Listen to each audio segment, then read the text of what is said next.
Loneliness. It's a word that carries so much weight, especially for young people today.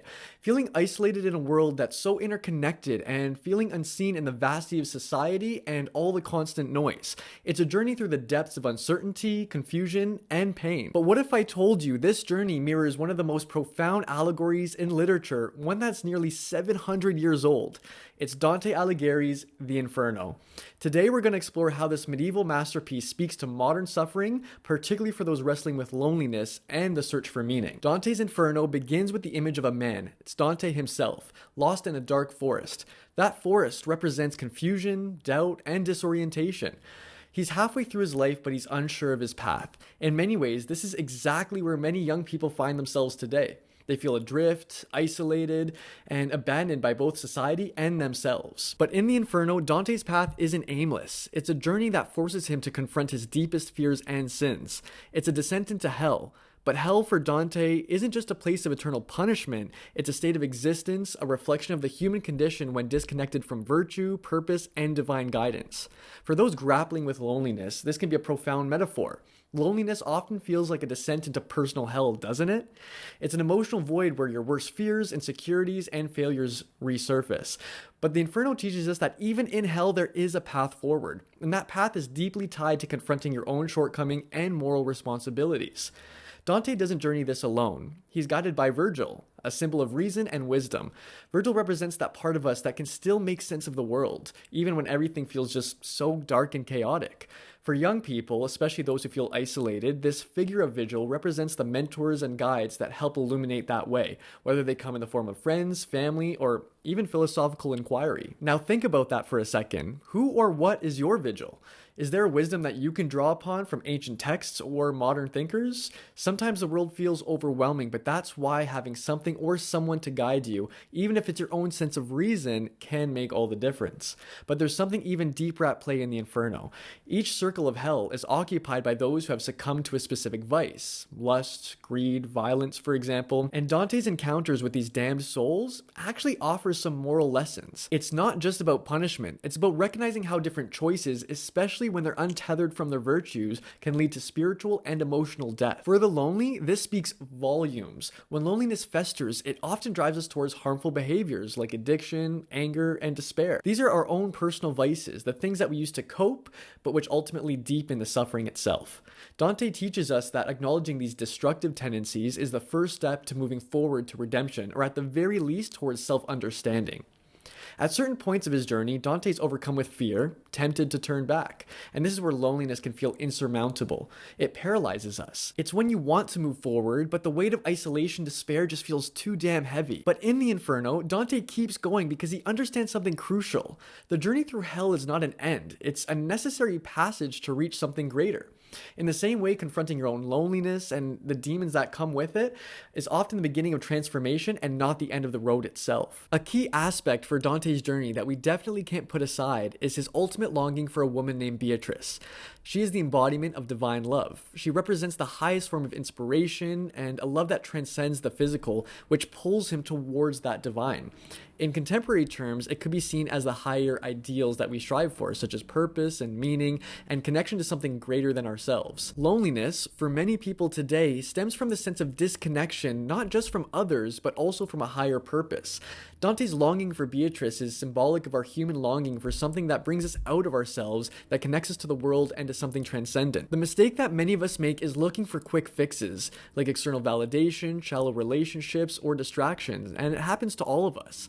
But Dante shows us that true fulfillment comes from striving towards the divine, something noble and virtuous. These could be seen as very synonymous with each other. The divine doesn't have to represent anything specifically religious, but just the space that we hold for where noble and virtue reside. In today's world, we might see this as seeking purpose in our work, relationships, or even our creative endeavors.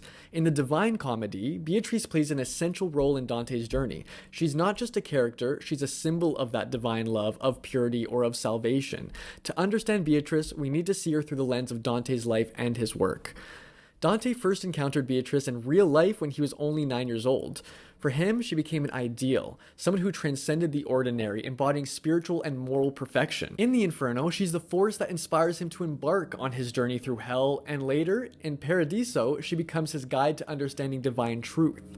Beatrice is, in essence, Dante's connection to the divine, the embodiment of love that pulls him out of the darkness of hell and towards spiritual redemption. But Beatrice isn't some unreachable ideal. Through Dante's eyes, she's the antidote to his loneliness, the figure that remedies his feeling of being lost. She's a guiding light representing everything that he longs for: love, meaning, and purpose.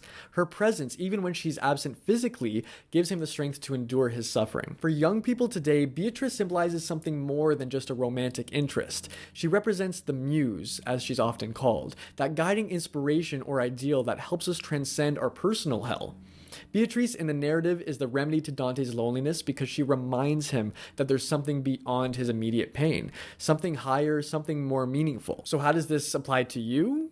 The concept of a muse isn't just about finding a person. It's about discovering something or someone that draws you out of yourself, that inspires you to be better, to seek meaning, and aspire towards something greater than your immediate circumstances. In today's world, loneliness often comes across from a sense of aimlessness. You might feel like there's nothing or no one to guide you at all. But finding a muse, whether a person, a passion, a philosophy, even a purpose, can definitely change that. So what's your Beatrice? What inspires you to move forward, even when life feels heavy and isolated? For some, it might be a creative passion: music, art, writing, something that allows you to express yourself and connect with a deeper part of your soul. For others, it might be a person, a mentor, a friend, a partner who believes in you even when you struggle to believe in yourself. It's important to recognize that muses don't need to be perfect or unattainable. They simply just need to be a source of inspiration that helps you climb out of your darkness. Your muse could be an ideal that you're striving toward, a vision of who you want to become, for example. It could be the pursuit of knowledge or a commitment to something larger than yourself. Like Dante's Beatrice, your muse should point towards something greater. It should challenge you to become more than what you are, to rise above that isolation and emptiness that the loneliness brings. Dante's love for Beatrice was more than romantic. It was actually transformative. It was a form of love that helped him transcend his own limitations, that connected him to something divine. And this is the kind of inspiration we all need. A love, whether for a person, a pursuit, a higher calling, that lifts us beyond our present suffering and reminds us that we're actually capable of so much more. And it's critically important to note the distinct difference between inspiration and motivation. It's not that you're trying to outsource your motivation and place your responsibility on something or someone else, but instead to take responsibility and find inspiration within your life and the natural world that can guide you to your higher calling. But here's the key. Muses don't always appear in the most obvious of places. They aren't always romanticized figures like Beatrice. Sometimes they're found in the most unexpected places, like the struggle itself. The loneliness that you're feeling, if you confront it, if you understand it, can become a muse of its own. It can push you to seek connection, to grow, to create some meaning in your life. Finding your muse is a deeply personal process, but once you do, it does change everything. Suddenly, your loneliness isn't just a void. It's a space where you can reflect, grow, and seek that meaning. Your muse becomes your guide, just as Beatrice was for Dante. And with that guide, you can ascend from your personal hell towards a life that's richer and more fulfilling. So just take a moment and ask yourself, who or what is my muse? What inspires me to become more than I currently am? Where do I find love? Not just romantic love, but a love for life, for growth, and for purpose. These questions are vital because without a muse, we remain stuck in the dark forest, like Dante before he began his journey. But with one, we can begin to see the light even in the deepest of our struggles. You don't have to walk the path alone. There's always something or someone there to guide you. The challenge is to find it and let it inspire you, as Beatrice did Dante. After enduring the trials of hell, Dante doesn't stay in the darkness. He climbs, he ascends, and so can we. The Inferno isn't just a story about punishment or despair, it's a story about hope. It teaches us that even in our darkest moments, there is still a path forward. For those struggling with loneliness, this message is powerful. You might feel like you're walking through hell right now. You might feel unseen, misunderstood, unheard, or abandoned. The Inferno reminds us that this isn't the end, though. It's a part of your journey, and there's something leading to something higher, something more meaningful, if you're willing to confront your inner demons and follow your guides. Loneliness is real, but it's not insurmountable. And just like Dante, who found his way out of the dark forest, so can you. Just think of the person that you want to become in the process. The journey through hell is difficult, but remember, hell is not forever. It's just one part of a much larger story. So keep going and know that there's always going to be light waiting on the other side. Now, as we consider Dante's ascent from the depths into hell and into the light of redemption, it's important to ask ourselves, what does this truly mean to climb out of the darkness? To transcend loneliness, to rediscover purpose, for example? Let's pause for a moment and reflect, not just on Dante's journey, but on that journey you're on right now. Who or what determines your path? In moments of isolation, we often fall into what philosophers call instrumental thinking. We focus on these quick, immediate solutions. It's here that the work of Machiavelli becomes incredibly relevant. Machiavelli, in his The Prince, writes extensively about how to navigate power and control in the political sphere. And yet, if we take his principles in the realm of personal struggle, a similar question arises. Are we managing our lives through pragmatic, calculated decisions? Or are we, like Machiavelli's Prince, strategizing our way out of loneliness by trying to control how other people perceive us through social media, appearances, superficial connections, for example? Machiavelli teaches us that strategy and control has their place, but he also implicitly warns about the life that cannot be sustained through pure calculation alone.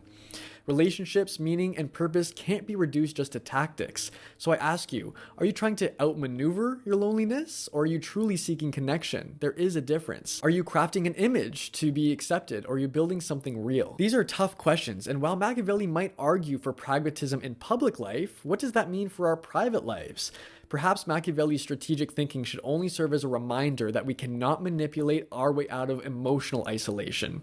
Authenticity, not manipulation, is the key to meaningful relationships, especially with ourselves. Now let's turn to another great thinker, Baruch Spinoza, who offers a vastly different perspective. In his work Ethics, Spinoza speaks of the power of understanding ourselves in relation to the whole of existence. He saw humans not as isolated entities, but as interconnected parts of nature, driven by desire, but capable of rationality and virtue.